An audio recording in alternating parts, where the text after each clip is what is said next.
സ്വർണ്ണപ്പീഠവുമായി ബന്ധപ്പെട്ട ദുരൂഹത തുടരുക തന്നെയാണ്. ഈ മാസം 25-നാണ് സ്വർണ്ണപ്പീഠം വീട്ടിലെത്തിച്ചതെന്ന് സ്പോൺസർ ഉണ്ണികൃഷ്ണന്റെ സഹോദരി മിനി ദേവി 24 പറഞ്ഞു. സീൽ ചെയ്താണ് കൊണ്ടുവന്നത്. ഷീൽഡ് ആണെന്നാണ് സഹോദരൻ തന്നോട് പറഞ്ഞത്. എന്താണ് സംഭവമെന്ന് അറിയില്ലായിരുന്നുവെന്നും മിനി ദേവി.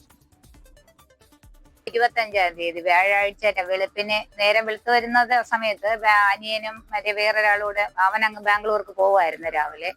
അപ്പൊ ഈ ഒരു സാധനം സീൽ ചെയ്ത ഒരു സാധനം ഇവിടെ കൊണ്ടുവന്നു. ഷീൽഡാണെന്ന് പറഞ്ഞു. സാധാരണ അമ്പലയ്ക്കൊക്കെ ഉള്ളതൊക്കെ ഇവിടെ കൊണ്ടുവന്ന് ഏൽപ്പിക്കും. വരുന്നവരാരെങ്കിലും വന്ന് എടുത്തുകൊണ്ട് പോകും, അങ്ങനാണ്. പക്ഷെ ഇത് പിന്നെ അപ്പൊ അന്ന് ആരും വന്നില്ല, ഇന്നലെയും വന്നില്ല. അപ്പൊ ഇന്നലെ വൈകുന്നേരം ഇവര് വന്നിട്ട് ഇങ്ങനെ, അപ്പൊ ഞാൻ അവനെ വിളിച്ചു ചോദിച്ചു. അപ്പൊ പറഞ്ഞത് സാധനം ഇങ്ങനെ വേറൊരാളിന്റെ കയ്യിലാണ് ഇരുന്നത്, നമ്മൾ അറിയുന്നില്ല ഇത് ആരുടെ കയ്യിലാണ് ഇരിക്കുന്നത് എന്നും. ഇത് 3-4 വർഷം മുമ്പ് ചെയ്ത ഒരു കാര്യമാണ്. 2 ദിവസം കഴിഞ്ഞ് തിരികെ കൊണ്ടുപോകുമെന്നാണ് ഉണ്ണികൃഷ്ണൻ പോറ്റി പറഞ്ഞിരുന്നതെന്ന് സഹോദരി ഭർത്താവ് ഈശ്വരൻ പോറ്റി പറഞ്ഞു. വിജിലൻസ് വന്നപ്പോഴാണ് കാണാതായ സംഭവത്തെ പറ്റി അറിയുന്നത് തന്നെയെന്നും ഈശ്വരൻ പോറ്റി പറയുകയാണ്. ചിലപ്പോൾ പലർക്കും കൊടുക്കാനുള്ള സാധനങ്ങളൊക്കെ ഉണ്ടെങ്കിൽ അതിവിടെ കൊണ്ടുവച്ചിട്ട് ഇന്നരിവിടെ വന്ന് എടുത്തുകൊണ്ട് പോകും എന്ന രീതിയിൽ നേരത്തേക്ക് പറഞ്ഞിട്ടുണ്ട്. അപ്പോൾ അതുപോലുള്ള ഒരു ഐറ്റം ആണെന്നാണ് വിചാരിച്ചത്. പക്ഷെ പിന്നീട് ഇത് ഇന്നലെ വിജിലൻസിൻ്റെ ആൾക്കാർ വന്നപ്പോഴാണ് മനസ്സിലായത് ഇത് ദേവസ്വം വിജിലൻസാണ് വന്നത്. അവരാണ് ഇങ്ങനൊരു പാക്കറ്റ് ഇവിടെ ഉണ്ട്, അവരെങ്ങനെ അറിഞ്ഞെന്ന് എനിക്കറിയില്ല ഇവിടെ കൊണ്ടുവച്ചത്. നമ്മളാരും ദേവസ്വം വിജിലൻസുകാർ ബന്ധപ്പെട്ടിട്ടില്ല. അപ്പോൾ ഇത് ഇവിടെ കൊണ്ടുവച്ച ആൾ തന്നെ ആയിരിക്കും പറഞ്ഞത് കാണാൻ, അല്ലെങ്കിൽ പിന്നെ ദേവസ്വം വിജിലൻസ് ഇവിടെ വരേണ്ട കാര്യമില്ല. അവർ വന്നു ഇതുപോലെ ഇവിടെ ഒരു ഐറ്റം ഉണ്ട് എന്ന് വൈഫിനോട് പറഞ്ഞപ്പോൾ ഞാൻ ആ സമയത്ത് ഞാനില്ലായിരുന്നു. ഇവർ കവറൊക്കെ പൊട്ടിച്ച് നോക്കിയതിന് ശേഷമാണ് ഞാൻ വരുന്നത്. അപ്പോൾ ഇവർ ഇതെല്ലാം എടുത്തുകൊണ്ട് പോവുകയും ചെയ്തു. ദേവസ്വത്തിൻ്റെ വിജിലൻസിലുള്ള ആൾക്കാർ വന്ന് എടുത്തുകൊണ്ട് പോയി. ഉമേഷ് ബാലകൃഷ്ണനാണ് തിരുവനന്തപുരത്ത് നിന്ന് വിവരങ്ങളുമായി നമുക്കൊപ്പം ചേരുന്നത്. ഉമേഷ്, മന്ത്രി പറയുകയായിരുന്നു ഇപ്പോൾ ഇതിനകത്ത് ഒരു ഗൂഢാലോചന നടന്നിട്ടുണ്ട്, എന്തിനാണ് ഇക്കാര്യം മറച്ചു വെച്ചത്, അത് 1-2 അല്ല 4 വർഷമായി. ഇപ്പൊ സഹോദരിയും ഭർത്താവും ഒക്കെ അത് തന്നെ പറയുന്നു. ഇത് എന്തിന് ഇങ്ങനെ, ഇത് എന്തോ ഷീൽഡോ മറ്റോ ആണ്, അത് സ്ഥിരമായി അങ്ങനെ വയ്ക്കാറുണ്ട്, ആവശ്യം വരുമ്പോൾ എടുത്തുകൊണ്ട് പോകാറുണ്ട്, ഇത് ഇത്തരത്തിലൊന്നാണെന്ന് അവർ അറിഞ്ഞിരുന്നില്ല എന്ന് പറയുന്നു. ആകെ മൊത്തം ഒരു ദുരൂഹതയുണ്ട്.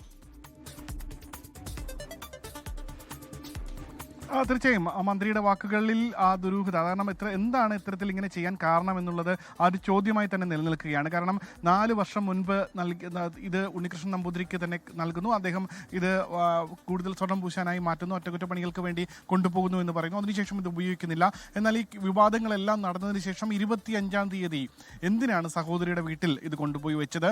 അത്തരത്തിൽ കൊണ്ടുപോയി വെച്ചിട്ടുണ്ടെങ്കിൽ, അങ്ങനെയാണെങ്കിൽ ഈ അന്വേഷണം നടക്കുമ്പോൾ കോടതിയിലോ അല്ലെങ്കിൽ സ്വാഭാവികമായി തനിക്ക് അബദ്ധം ാണെന്ന് പറഞ്ഞ് കോടതിയിൽ നിന്ന് ഹർജി പിൻവലിക്കുകയോ തുടങ്ങി എന്ത് വേണമെങ്കിലും ചെയ്യാമായിരുന്നു. പക്ഷെ അത്തരത്തിലൊരു നടപടിയും ഉണ്ണികൃഷ്ണൻ പോറ്റിയുടെ ഭാഗത്തുനിന്ന് ഉണ്ടാകുന്നില്ല.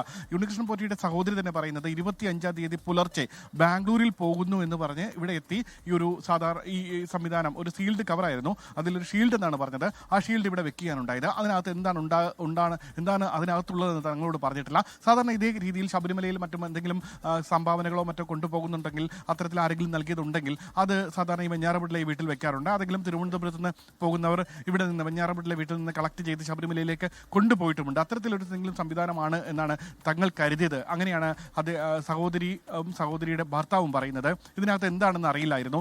എന്തിനാണ് 25-ാം തീയതി ഈ വീട്ടിൽ കൊണ്ടുവച്ചത്? അപ്പോഴും ഈ കേസ് നിയമസഭയിലടക്കം അടിയന്തര പ്രമേയ പ്രതിപക്ഷം കൊണ്ടുവരാൻ നോക്കുന്നു. സ്വാഭാവികമായി മന്ത്രി നേരത്തെ പറഞ്ഞതുപോലെ ഈ വിഷയം ചർച്ചയ്ക്കെടുക്കാൻ പോലും നിയമസഭ തയ്യാറായിട്ടില്ല. കാരണം കോടതിയിലിരിക്കുന്ന വിഷയമാണ്. ആ നിലപാട് തന്നെയാണ് സ്പീക്കർ സ്വീകരിച്ചത്. അത്തരത്തിൽ വലിയ വിവാദമായി നിൽക്കുന്ന സാഹചര്യം, ഹൈക്കോടതിയുടെ ഭാഗത്തുനിന്ന് രൂക്ഷമായ വിമർശനവും ചില രൂക്ഷമായ ചോദ്യങ്ങളും ഉണ്ടാകുന്നു.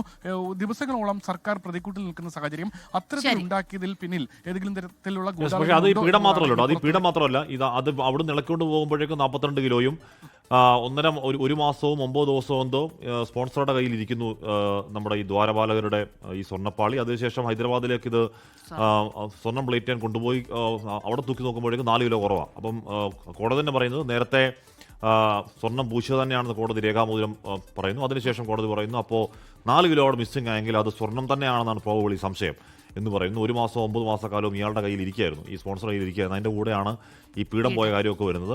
മൊത്തത്തിൽ അടിമുടി ദുരൂഹത അതിലുണ്ടെന്ന കാര്യത്തിൽ ഒരു സംശയക്കാര്യത്തിലില്ല. കോടതിയിലേക്ക് വീണ്ടും എത്തുവാണ് അല്ലേ? എങ്ങനെ വരും കോടതിയുടെ നിരീക്ഷണം, കോടതിയുടെ ചോദ്യങ്ങൾ എന്താകും, അതൊക്കെ ഇന്നത്തെ വാർത്ത പ്രാധാന്യമുള്ളൊരു കാര്യമാണ്. ഉമേഷ് ബാലകൃഷ്ണനാണ് വിവരങ്ങൾ നൽകിയത്.